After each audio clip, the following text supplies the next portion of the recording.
Hi, I'm VIC BRADEN. This video is about playing smart. It's about learning new systems to beat people who always beat you. We'll cover beginners, intermediates, and advanced players. We'll cover strategy, which is the overall plan. We'll cover tactics, which are the strokes that you'll use to implement that plan. And we'll talk about the strokes themselves, new ways to hit the ball properly. Let's get right to it. Here's a plan for beginners. Get the ball back. That's all you have to do. How do I know that? Because beginners miss almost immediately. They can't get the ball back. If you get the ball back, you're going to win. Who will you beat? Almost everybody you play. I just started playing this summer, so it's not like I really know what I'm doing. Nita has to do simply what all other beginners have to do. Everybody starts in the same place. The great Poncho Gonzalez, Jack Kramer, Martina Navratilova, Steffi Graf, Monica Seles, Agassi Sampras all started this way. Try to get the ball back. But beginners have to learn to encode the height of the bounce, the ball height coming over the net, and what does it mean to the human brain. And as you get better and better, you start getting the racket lower and get the ball back up over the net. In this case, Vanita's in a little trouble. She's not low enough, and so this ball will hit the net. But she's going to get better. Ready, position back. Down.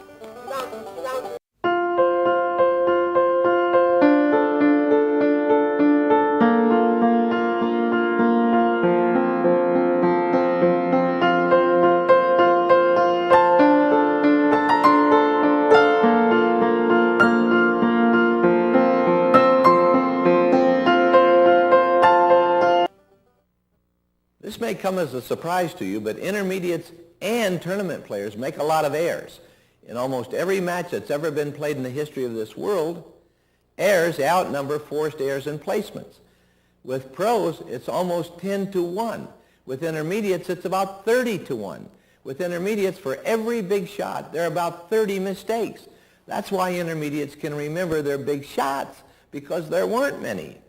So what do intermediates do? Well, intermediates try to keep the ball in play until they get a short ball or some ball where they can become very aggressive and attack. That's all it is. So you've got to learn to hit the ball deep, even if it's down the middle. I say hit the ball deep and down the middle, and you'll beat everybody you play. I remember once Billie Jean King said, "That's right, if I could hit the ball deep and down the middle, I'd beat nearly everybody in the game." I truly believe that. The problem? People can't hit it deep and down the middle. Watch, here two fine 4.5 players. Andy hitting the ball, now Robert. But you see on the third ball, Robert made an error. Now they get a little smarter, elevate the ball, get it a little bit deeper. It's not the depth they're looking for, but at least it's not inside the service line. But watch, errors come quickly. Well, they keep trying this drill. A great drill, by the way, is if the ball does fall short, to catch the ball and start over. And you'll be catching that ball so many times, like that one. Fell inside the service line, and Robert misses. Keep the drill going. Smarter. Elevates the ball. Nice deep shots. Now it's a patience issue. Who can get the racket back quickly, get in position for a real nice shot? Who will lose their patience first? And it's Robert. It's out. Well, I asked Jocelyn on the other side, Kathy on this side, do the same thing, deep and down the middle. This is only the third shot. Kathy hits a nice deep ball, but look at what happens to Jocelyn. Into the net. She came straight across the body. Linda and Jan. Jan hits a nice deep shot, and on the third ball, Linda hits it into the net. It's typical. I tell you, the effect of depth is to produce winners. If that's your plan, keep it deep. You'll put your opponent under pressure. You have a great plan. Watch Jocelyn. The first ball she hit with ease, but here comes a deep shot. Now look what it does to Jocelyn. She's going to be on her back foot and produce a pretty weak shot out of this. Tough ball. Look what depth does to Linda. She's in deep, deep trouble on this shot. Trust me.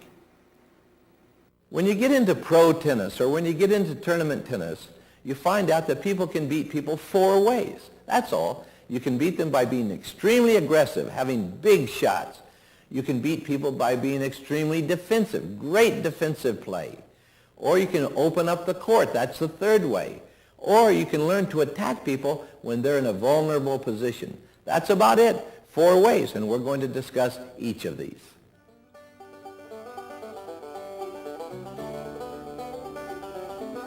Scott likes to hit with power, and he can really do it. He bombs that thing. Now, when you hit a big serve, and that thing's traveling about 100 miles an hour, the opponent only has about a half a second to react. And here it's a little overwhelming. Robert gets jammed on this one. Scott likes to serve and volley. Here's a great return by Robert, but a nice half volley. Now watch it in slow motion, and you'll see that Scott runs through the half volley.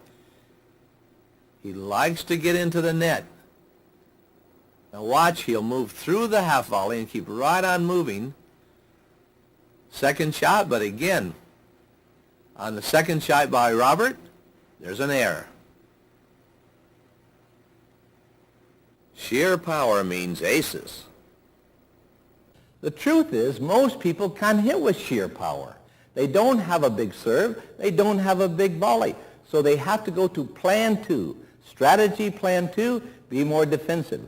Wait for the short ball, then go. How do you get a short ball? You hit deep. And when you hit a deep ball, when will you get a short ball? Almost always the very next shot. Keep it deep, and here's how you can do that. Well, I want to show you a couple scenes from our forehand video. I put this in nearly every video because this is the biggest problem coaches face in tennis. Trying to get a student to get the racket lower than the intended point of impact with the ball. How much lower? About 30 degrees lower than the intended point of impact with the ball. And if you can get this particular movement, high to low, imagine a bench being down there and you're going to let the racket hit the bench before you start the forward motion. That drop also produces racket head speed. Gravity is so important. Let the racket fall, get below the ball, and then you're going to hit that ball up over the net. How high? About 5 feet up over the net, 50 miles per hour, which we'll show you. But here's Dee Dee. She's got a problem because she doesn't let the racket head fall down. She goes straight back. But if you go straight back, you don't have enough power to get it over the net. So you'll literally have to turn the racket under and scoop the ball. Then you produce a different spin, and it's very easy for people to volley your shot. Dee Dee comes straight across, and I think you'll see the racket will be turned under, and that makes it easier for people to volley. Well, you always have to use electronic equipment, in my opinion, to prove to people how high and how hard you have to hit the ball to make it go deep. So here we use photocells, which are used to measure the speed of bullets, and we use targets to prove to our students how hard, how high you have to hit the ball to make it land where you want it to land. I think that you'll see quite clearly that if you hit up near that target, which is 5 feet above the net, at 51.45 miles per hour, that ball is going to land way back inside that dotted line and the baseline. Now we color code our courts here so that people can get proof of what's happening on their shot. And if this ball lands inside the dotted line and the baseline, it will be inside of 5 feet of the baseline. And that's what you want. Is it inside that 5-foot mark? And it is. Beautiful deep shot, and this would put your opponent under tremendous pressure. So again, try to elevate the ball about 50 miles per hour, about 5 feet up over the net if your opponent's not at the net. And this is what we suggest for Dee Dee. She's a great player, but she'll be better. Let's take a look at another two fine players. Virginia on this side, Joan on the other side. They're just simply trying to keep the ball deep until one player hits a short ball. And when they get that short ball, they should come into the net. Nice and deep. Virginia hits a short ball. In comes Joan. And she's a winner. It's such a simple procedure. But watch Joan. Lots of patience. Keeps the ball deep. High up over the net. Moves Virginia around until she gets the short ball. She knows it's coming. Just keep it deep. Here it comes, and in comes Joan, and the point's over.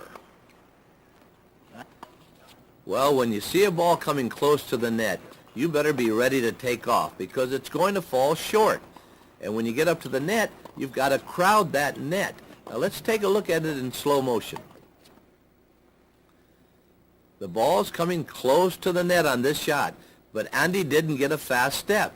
But he lucked out. He got a nice bounce. He hits a nice deep approach shot. But now the ball's high. Andy should be moving forward. If he moves forward, he'll catch the ball high in the air. But he stopped. He now gets a low volley, and he's under pressure. But Andy makes a very nice shot from this low position. But why have to make the low shot? If he had moved forward into the ball, he would have caught the ball at a high position. Then he would have had a great angle. But he doesn't let that get away twice.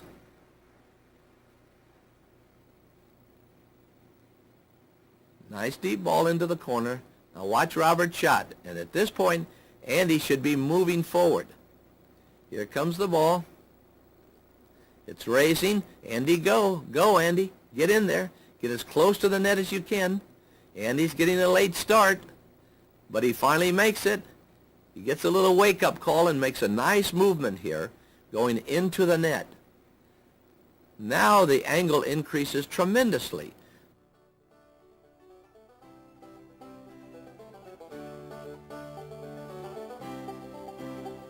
Well, we've said if you keep the ball deep, you're going to get a short ball. And if you get a short ball, you're now into an approach shot. How do you hit the approach shot? Well, here's Eric hitting the ball with underspin.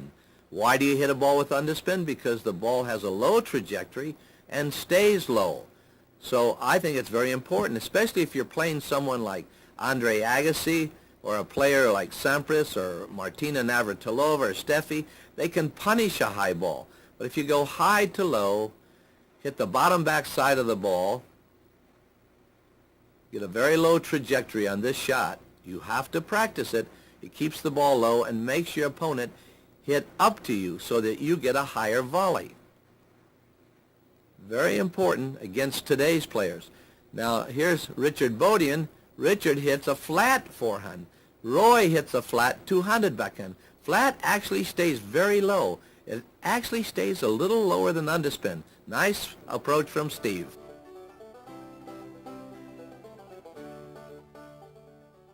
The ultimate defensive player is the dinker. They don't take any chances. They hit a high ball and they get depth, and they just get the ball back until you vomit. That's the big idea for them. Make you go crazy. Well, dinkers are not very popular with people, but they win. If you go to a dinker's house, I guarantee you they always have a house full of trophies. But you have to go to their house because dinkers aren't invited to major social events. I'm already known as the baseline dinky player, but I win. Well, that was Benny on the other side of the net. Anita's on this side. If you're going to play these two, you better bring a lunch because you're going to be there a good while. They're not in any hurry. But again, both of these players have a house full of trophies. For you aggressive players, can't you already feel it in your gut level? You're going crazy. I love to lob side to side. Well, if you're going to play Benny and Anita, you had better learn to open up the court. Then you got a chance. And here's how you can open up the court. Learn to hit a slice serve. You hit the outside of the ball a little bit more, the back outside, and then that makes the ball curve, and it runs your opponent out of the court. And that leaves the entire court open, which is why we say open up the court. In my opinion, this slice serve is not used as much as it could be used in today's tennis. When you run into somebody like Andre Agassi or Steffi or Monica, they can just punish a ball down the center. You've got to move people like that out of the court. You can let them punish it, but they're going to have to be a lot more accurate. You can run your opponent out of the court or open up the court with a very severe topspin, forehand backhand side. That hits a short angle into that brown area, which is about 65 feet 9 inches in length. That runs your opponent out of court or opens up the court. And here's how you do it.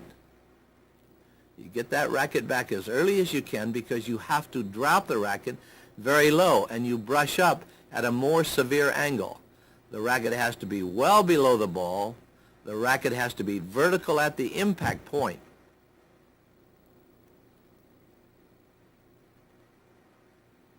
Here comes the drop. Remember, that drop gives you power. Gravity is so powerful. Look what it does to our face.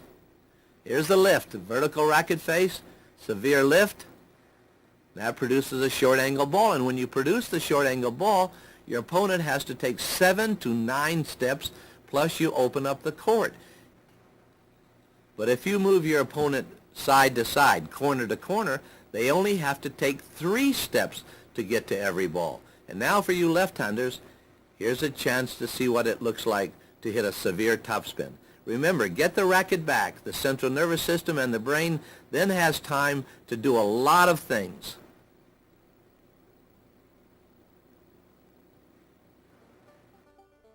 Another way to open up the court is to hit a drop shot. You hit a drop shot by having a very slow-moving racket. You're going high to low, and you hit the bottom back side of the ball. The beauty of the drop shot is it barely goes over the net and then dies with a little backspin. People who don't like to move now have to take 6 or 7 steps instead of 3. So you basically open up the court. A word of caution. When you're making up your strategic plan, only plan to hit the drop shot when you absolutely can afford to give away the point, if you don't need it. Now, some people hit the drop shot for 2 reasons. One is they want to win the point outright. And again, it's a low percentage shot, about 1 out of 10. Sometimes people get 3 out of 10, but it's still a low percentage shot because if your opponent gets to the ball, they can put it away, and then you're in trouble. But the other reason people hit drop shots is because they like to run their opponent. Even if their opponent can get there, they use it to tire out the opponent. So use a drop shot if your opponent's a little heavy, little slow of foot, or a little out of shape. Well, dinkers don't like to move into the net, so a drop shot would be particularly effective against them. But now here's a dinker's drop shot. This is really high, but Anita was so far behind the court. Now what does she do? Does she get in and attack the net? Nope. She hits that ball back and turns and heads for the baseline.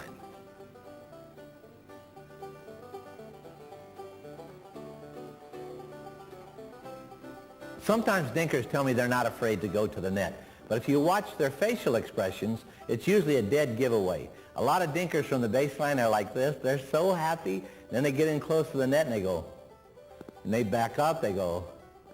They're happy as can be. Now I asked Benny, what do? You're a dinker. When people bring you to the net, what happens? I run up to the net, then I run back when I can. So what do you do against somebody like Benny? Now I hate to coach against her because she's a great woman. But the truth is, if she runs back, then hit short again. And she runs in and runs back. But pretty soon, she does it about 5 times and she'll turn purple. Then she'll have to stay up there. Then you can hit the ball right at her. She'll have to be a volleyer, and she'll be a tired volleyer besides. Here comes another dink drop shot, and what does Anita do? Now, she says she has a plan. When they bring me in, I've got to do a cross court into the on the service line in order to get my points. Well, let's take a look. Watch Anita. She goes to the net on this point. And in my opinion, she doesn't look too comfortable when she gets up there. What do you think? Well, we get a chance to see if Anita really does what she says. She doesn't look too comfortable to me. Here's her shot, and that's the result. Well, so far you've seen 3 ways to beat your opponent. A big serve or just aggressive ground strokes and attack. Overpowering your opponent. 2, strong defense. Keep the ball in play. Good strokes or dink. but just don't miss. That's 2. Number 3, you open up the court. You can do it with a slice, good slice serve, good topspin forehand backhand to hit a short angle, or a drop shot. Now, the 4th way is to learn to attack. Move in when your opponent is vulnerable. That's an important point. When are they vulnerable? When they're out of position and they do not have control over the shot they would like to hit. You start moving in. Study the images of a player who's in a vulnerable position, and I guarantee you this is going to be the big difference between being a 4.0 player and a 6.0 player. Now watch Steve. He's being pushed off to the sideline, and when his legs get crossed and he's leaning out, his arm is stretched out to hit the ball. He's in a vulnerable position, and at that point, his opponent should be ready to move forward and take advantage of it. You should be crowding that net when your opponent is in that position. You should try to get almost 5 feet inside the baseline because your opponent will have to raise the ball. When they raise it, you want to be there to put that ball away. Steve hits a nice short angle, follows in, and you've got to make that motor program so when you know you're going to hit a short ball, you're already moving forward. Don't watch it land and then run. If you know you're going to hit a short angle ball, then get in there, and this is a good practice drill. Here Richard's out of position. Now Steve should already be moving because his feet were off the ground while he's hitting the ball, so he doesn't have complete control. His feet are not stabilized, and he can't make that upper body do all of the things that he wants it to do. Sampras can hit this shot very, very well. So can Agassi. But most people you play can't. All right, watch on the backhand side. He's stretching already. The opponent should be moving in. Let's take a look at it now in slow motion. As soon as you see that waist go down and the legs cross, now move in. And as soon as that ball is raised, you can hit a mid-court volley. Here's another vulnerable position. When you've hit a high lob and your opponent's running back towards the back fence and they're on the back foot, they don't have the power to put the ball where they want to hit it. This is a time when you should be moving inside the baseline by about 5 feet. Look at that. You have to be so strong to hit this ball hard and in a direction where you want it to go. So most people will play it back defensively. So when you hit that shot, and when they get back on the back foot, start moving in because you may pick off a weak shot. But what's more important here is that they know that every time they're in a vulnerable position, you're going to come in and attack. I think you often win more points just having them know that you're going to attack. Every time they're in a vulnerable position, they're going to be thinking, doggone it, that jerk's coming in right now. What can I do? But if you can make them think, then they'll miss an awful lot of shots. It's a nice move. The ball comes up, and Richard's going to be in midcourt ready to take it. Steve's kind of surprised that his opponent's getting in there.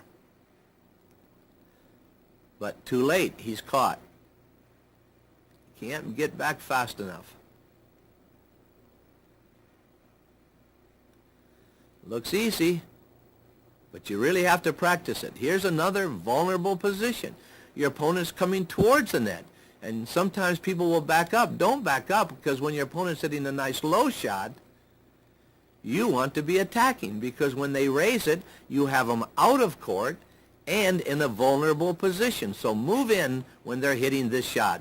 That's critical. At our tennis college, we try to teach all of our students to attack the attacker.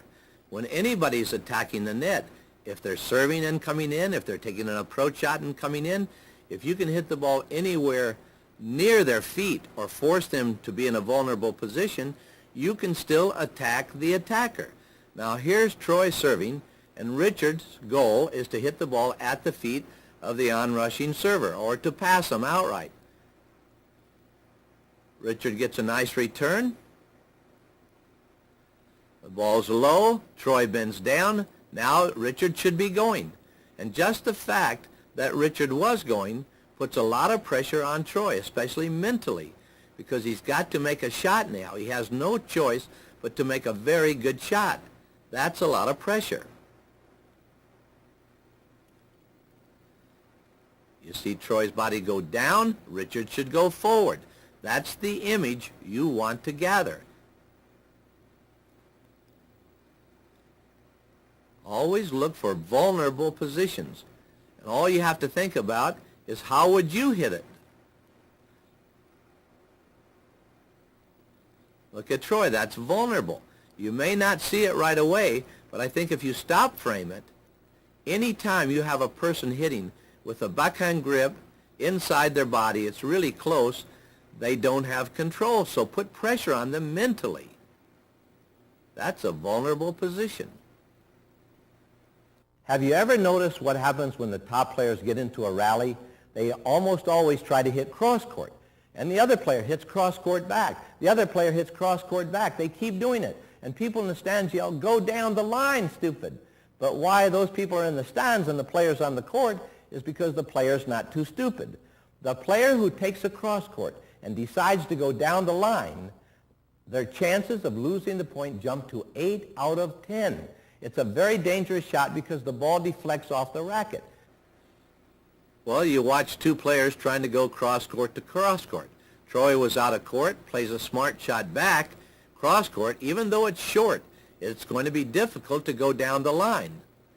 You have to practice taking a cross court and going down the line. In my opinion, this is a shot that's going to be needed more and more because players hit a very good forehand cross court now.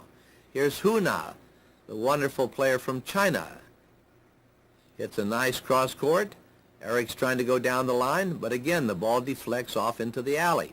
Your chances of missing the shot jump to 8 out of 10 when you take a cross court and go down the line. You must practice to know how to take a cross court and hit into the open corner. It's not easy. You have to put some real power behind your shot.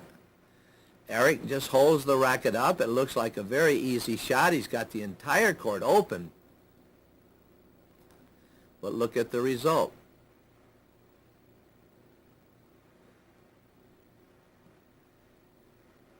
Boy, that's tough when you miss that shot, when you've had the court that wide open.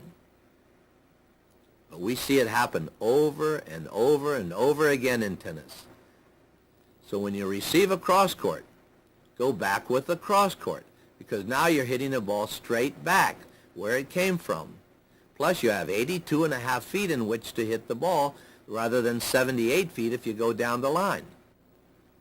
So here Troy is practicing with Richard to keep the ball deep. Nice deep shot from Troy, and he had Richard in a very vulnerable position. It's important to work on this drill because, as you can see, Troy started coming down the middle on the very next shot. He's really going for a cross court. Richard finally gets a little bit more elevation on the ball. Now Troy's back in there. Nice deep cross court. So how do you take a cross court and go down the line?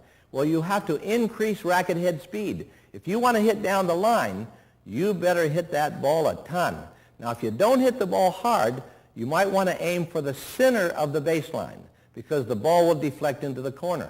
If you hit a medium pace shot, hit halfway between the center stripe and the sideline. And if you really knock the heck out of that cross court down the line, aim about 3 feet inside the singles line. In my opinion, the players in the next decade are going to have to learn how to take a cross court and hit down the line, especially on the backhand side, because the players of today are running around their backhand, hitting a big angle forehand into the opponent's backhand side. So the players are going to have no choice. They're going to have to learn how to take a cross court and go down the line. Big shot. You want to work on it, especially if you want to play Wimbledon in a couple of years. Previously, you saw Richard take a short cross court and hit it into the alley. He didn't give it enough juice. Now watch this time. He really put some sauce into this one. Bingo! And it's on target. I always remember Bjorn Borg's book. He won Wimbledon 5 years in a row, and he only went to the net to get the check. So talk about defense. Now, he was a fast player. But when people bought the book and they looked in the chapter for strategy, here's what he said. He said, normally I go cross court, sometimes down the middle. Not too big a plan, is it? But he was great, and he was rich. And if you can learn to take the ball on the rise, you can really put pressure on your opponent. Because when you take the ball on the rise, you decrease the amount of time they have to hit the ball by 50%. So learn to take the ball on the rise, and you can put pressure on people who are especially slow. Well, you've played people who are pretty slow, but here's a tactic for them. Learn to take the ball on the rise. As the ball's coming up, catch it on the rise. You won't get much more power, but you'll reduce their time by 50%. 50%. So take it on the rise, like Monica Seles. You'll be a great player. Andre Agassi does this as well as anybody I know. He takes the ball on the rise, gives his opponent 50% less time, but he's rich. We have a lot of points played by a lot of wonderful people, and we're going to go through each of these points based upon the information we've given you and show you what they've done right and what they've done wrong, which may not have been in their best interest at the time. We'll have a little fun with it, but I'll bet you'll see yourself inside these points. Meet Virginia, who mainly plays doubles. And it wasn't until a few weeks ago that I decided to start playing singles because I needed more exercise and I wanted to try and improve my ground strokes, become more accurate with the game. And I think it's working, although I think that the strategy is completely different. Now meet KG singles player Joan. In singles, if you play a wide variety of people like I do, you're going to have to adapt to different people's games. Some people are serve and volleyers. Other people don't have much of a serve, and they really have just strategy. They're not strong. They can't run the balls down. So as long as you just keep hitting it behind them or away from them, you're going to win. Based upon what we said earlier, see if you can pick out all of the strengths and weaknesses of these two players on this point.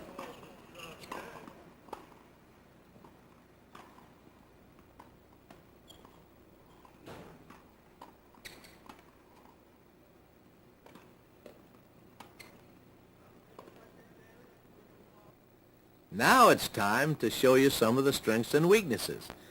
Automatically, when a player is having trouble on the toss, and by the way, this was the first point in the set, the person on the other side should have moved in because you want to let the server know that you know they have a problem on the service toss, and you want them to start thinking mentally now, this person's going to come in. Joan did not take advantage of that shot. Nice deep ball from Virginia, but short ball from Joan. Now, Virginia said she likes to come in on the backhand approach, but she didn't. That's an error for which she's going to pay a great price. Virginia's in a vulnerable position. Joan intelligently moves in, and now Joan has control of the point.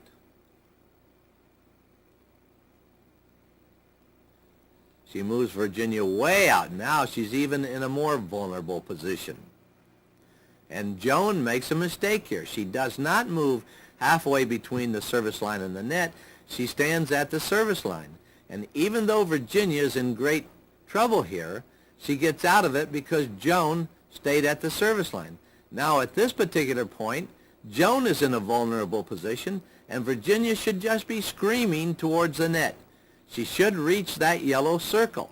She doesn't, and look at the price she pays. Should have been there. It would have been so important for Joan not to volley from the service line where the A is, but to get halfway between the net and the service line. Because as you saw, her angle is only 30 degrees, but if she can get 2 steps forward, it goes to 130 degrees. Now Eric shows you how to move in on that volley. Don't let it come to you. Don't stand by the service line. Step into the ball so your angle gets wider. And the further in you are, the less chance there is of hitting the ball into the net. Good approach shot position, but I think you'll see later she did not hit the ball to the right spot. Let's take a look in slow motion. Virginia serves very nicely. Gets the short ball she wants. Now she should be going into the cross-court corner. Remember, that's the hardest shot to hit back, but she goes down the middle. Now Joan has her choice. But even though it's down the middle, Joan's hitting from a low position, but Virginia won't crowd the net. She wants to hang around the service line. Now she can hit a very sharp angle. Joan moves in, but watch the racket head drop. When that racket head drops, you're in trouble on the volley. The slightest down hit will pull a ball into the net. So think about going across on a horizontal. You can hit 50 miles per hour from this height, and the ball still goes in. Here's a little drop with the racket from Dee Dee, and she pays the price. Virginia can crack that serve. She should be taking a big advantage of it because she can lay it in there really well. Watch the point, and we'll come back and analyze each strength and weakness. But sometimes the play happens so fast you don't see some of the little nuances.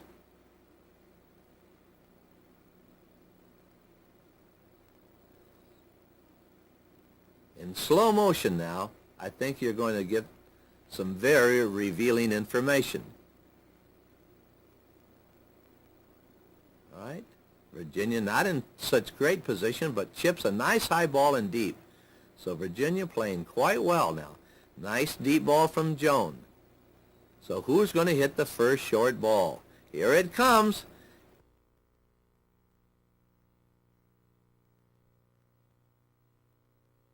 So it's going to be short, but Virginia gets a late start. Now she decides to go into the net, a beautiful approach shot, but she's not far enough in. And as a result, she's off balance, hits a weak, high backhand volley. She's vulnerable. Now KG Joan knows just what to do. Virginia's out of court. The court's open.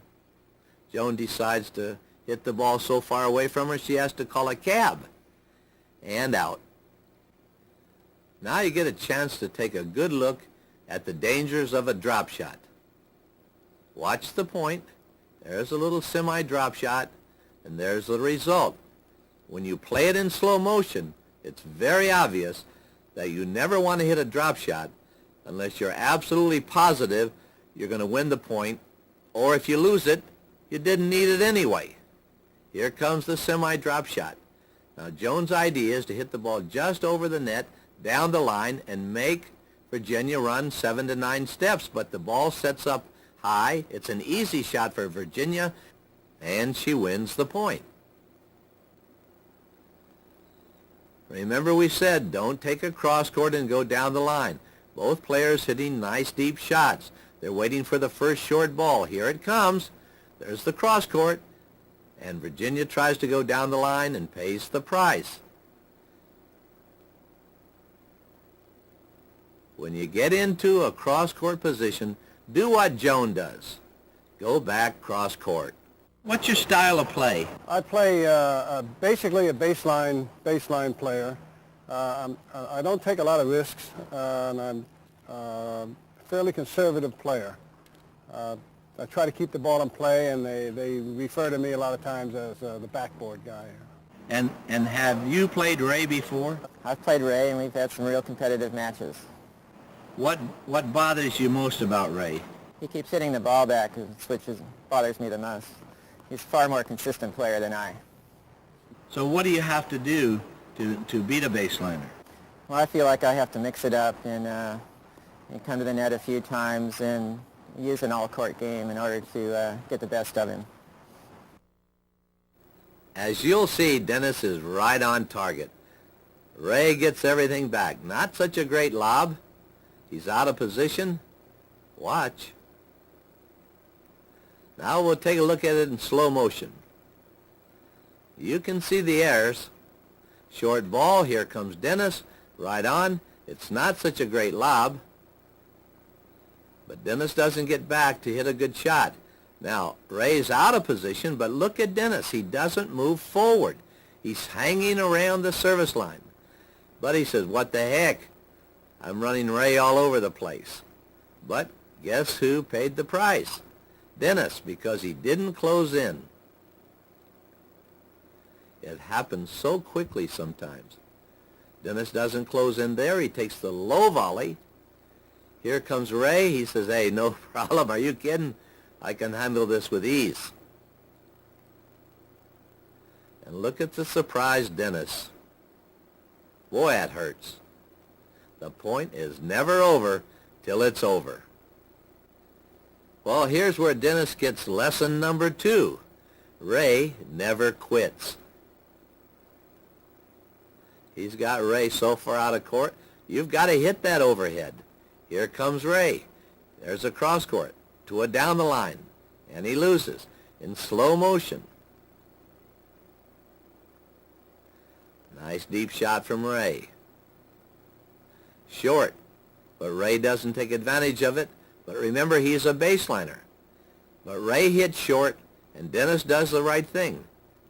Decides to surprise him and go into the forehand corner. Now Ray is way out of there. Dennis says, look, no problem. I don't have to hit it hard. He's in the kitchen. But here comes Ray. He's back in the ballgame. Look at the racket hit just drop on Dennis. He is so surprised that Ray is back in the action. There's the cross court. Dennis says, well, at least I got the wide open court.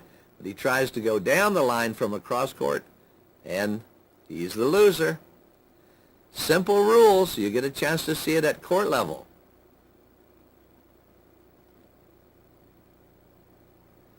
Nice high ball. This is what makes Ray so good. There's the short ball, but Ray's not a net rusher. He hits a short ball. Here comes Dennis. Nice play. He moves Ray out of the state, but he doesn't crack the overhead. You've got to hit that thing because you never know how people travel. They can get back in there sometimes. And the cross court to down the line. You don't ever want to get Dennis angry. He can't take it for 3 times. So now he takes a short ball and goes, and he crowds the net this time. Much more aggressive play. Takes a short ball, nice cross court, gets the shot he wants, and crowds the net. A beautiful volley, but watch this service return position. I haven't seen this before. Dennis has got his own moves, but normally you'll move faster from a higher center of gravity. But he's got his own style. But I like the way he attacks this ball.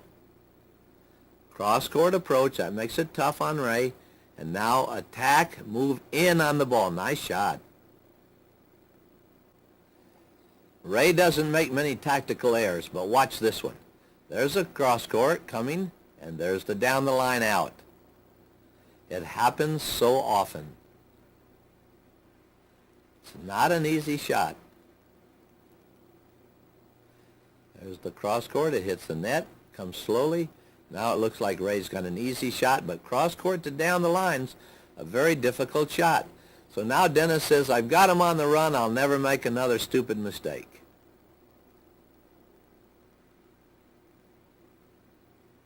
Here comes Dennis. Nice shot. He had Ray in a vulnerable position. He didn't take advantage of it, and he misses the shot. Now in slow motion, you'll get a good, clear picture. Short ball.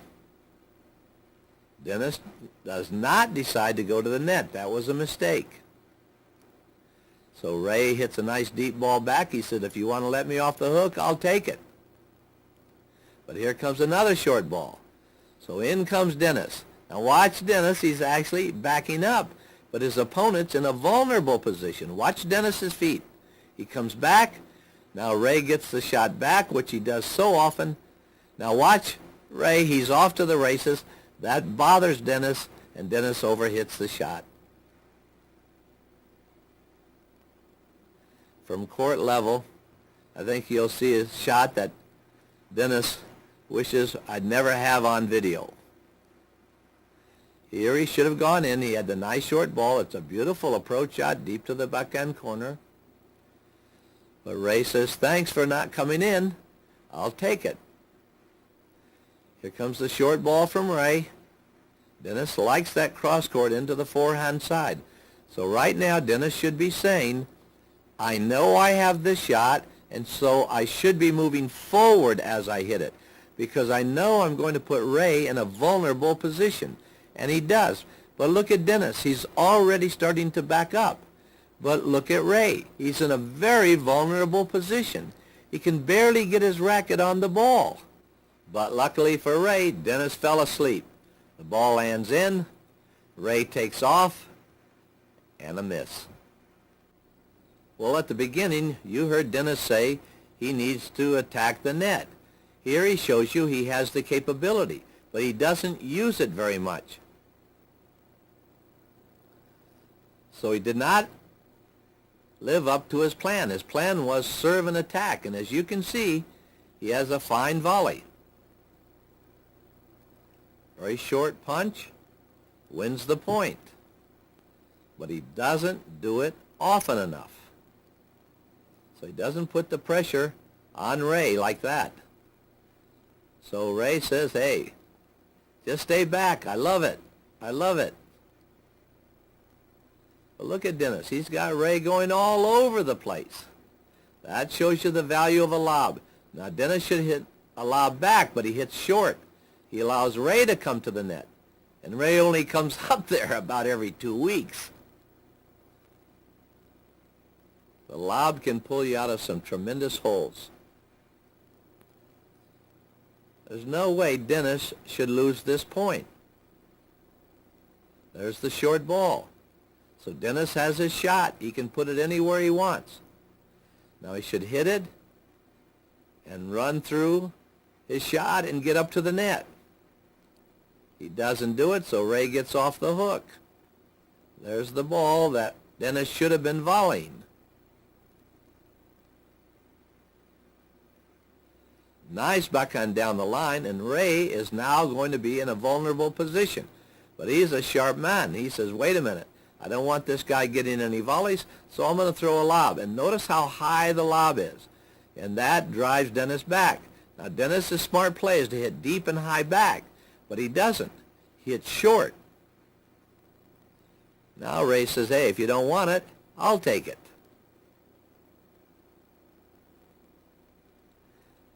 Ray loves to surprise Dennis like this.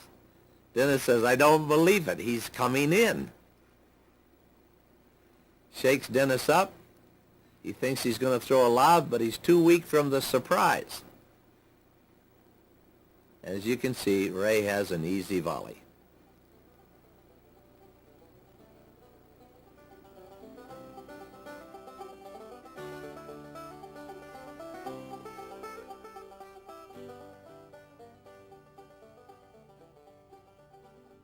My strong suit is I think that I am extremely consistent, and I have always believed that the game is based upon missing because it's inevitable that everybody misses. So people that play me, they know that they're going to hit a lot of tennis balls. So I'm consistent. I cover a lot of court. I have the mentality of staying out in the court a long time, and so if you're going to beat me, which I get beat often, you'll have to play good and hit a lot of balls in the court. Bill, what side do you play and why? I'm a left-hander, and I am much more comfortable now playing the forehand side. It keeps my forehand to the middle. Personally, I return much better on a right-handed serve going away from me. It's more natural for me to hit a slice backhand cross-court, and I can do that very well. The strength of my game is probably my serve, my first serve and my second serve. As far as weakness, I would say it's my brain, to be honest with you. You get into trouble when, what happens when you say your brain? Because that's a common answer, I think. A lot of people do have that. Probably just shot selection, thinking that I'm able to hit every shot when I'm not. Probably strength is volleying, and I'd say weakness would probably be at my size. I don't have a very overpowering serve. Well, you heard how they like to play. Let's take a look. Remember, we'll play it in slow motion.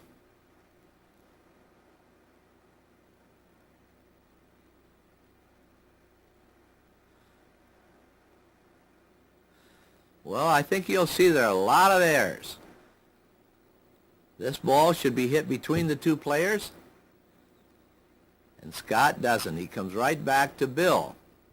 Now he's kicking himself, saying, wait a minute, you're giving Bill another shot. You don't want to give Bill 2 shots. You heard him say he likes to keep the ball in play. You'll have to hit a lot of shots if you want to beat him, and truer words were never spoken. Now you get Terry. He doesn't put it away. Fine shot by Bill. He can throw up some real garbage if he has to. He's got them both coming back. It's a nice shot by Terry. Scott now should throw the ball really high and deep, but he doesn't. Pays the price. Yep. This time you'll get a chance to see Scott. He takes a low volley, but then hits the overhead between them. He says, I'm not going to let it happen twice. In doubles, you want a great server as a partner, one who can hit a great service return, and a good volleyer, in that order. Now in this case, Scott should have been moving forward, catch the ball while it's high, but this is an error. He takes a low volley instead of a high volley. But Scott gets off the hook because you see Chris did not attack the vulnerable position. But Chris throws up a lob. He's a fine lobber. But this time Scott says, no way, this baby's going between you. I won't let you off the hook twice. Four wonderful players, but they do make some tactical errors. Watch this one. Great serve. Bill is out of position. He's vulnerable. Scott should be moving forward at the net. Scott doesn't move forward. He moves laterally and misses the volley. When the action is fast, you've got to be very careful not to volley down. And that's a tendency. You saw Dee Dee earlier in this video. She hit down rarely, one time on a volley, but paid the price. Now look at this shot.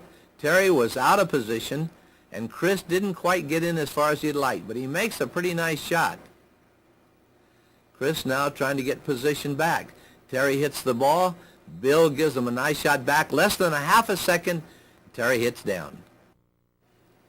In doubles, you've got to learn how to hit between the players. Here's Bill. He's in trouble a little bit, but now, because he's being pulled out of the court, he's left the court open. Now the question is, can the net player hit between the two players? And he does. Beautiful shot.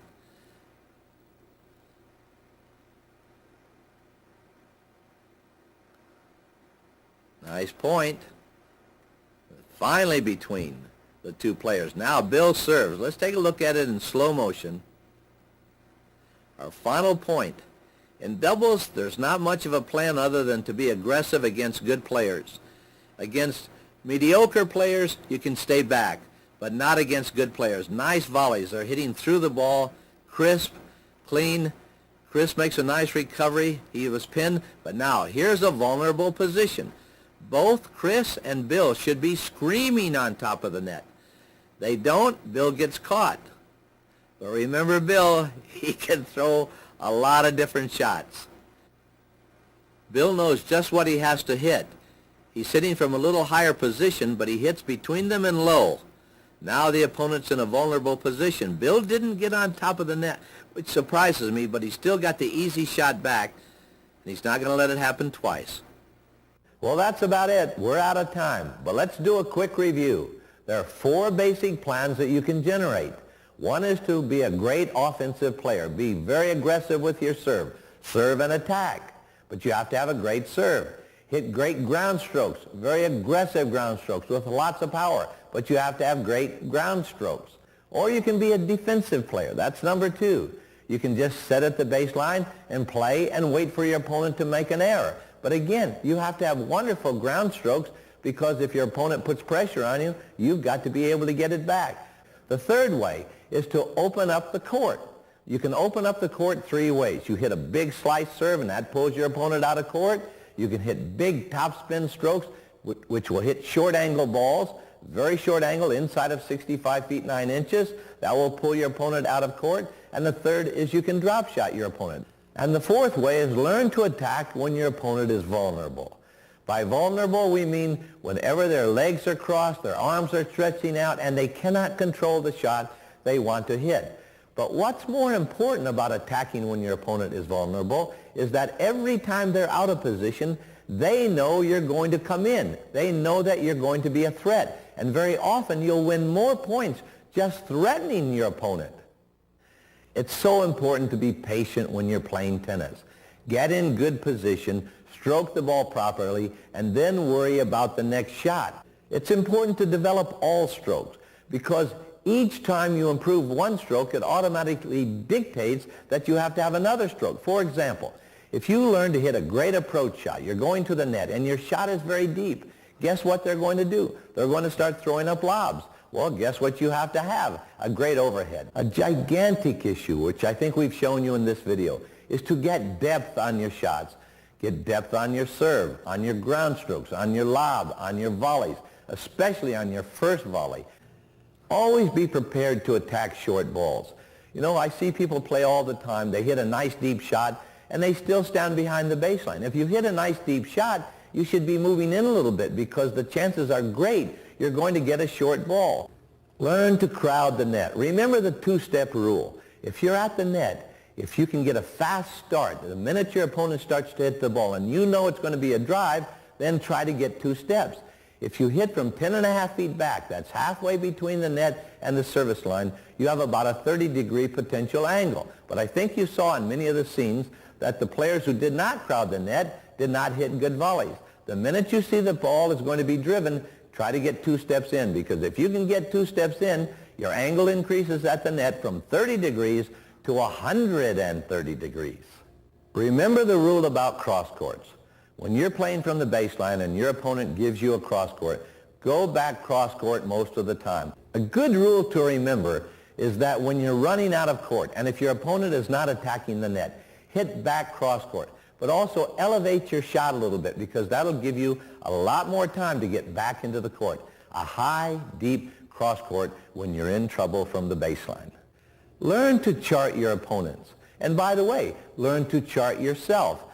You need to know the strengths and weaknesses of your opponents so that you will plan your attack accordingly. But you also need to know your own strengths and weaknesses so you don't get caught in lousy situations. Well, I've said it 1,000 times. Develop your strokes, because if you have a great mind, a great plan, a great strategy, but lousy strokes, you're just going to be a happy loser. Remember, tennis is a beautiful game. There will always be challenges in tennis because no two people play alike. So you always have to use your mind. You always have to use your body. Think about it this way. There are people who play this game 3, 4, 5 years old, and they have to have a plan. But if you start when you're 60, there's an 85 and over singles division, and you have 25 years to work out your plan before you even qualify for the event.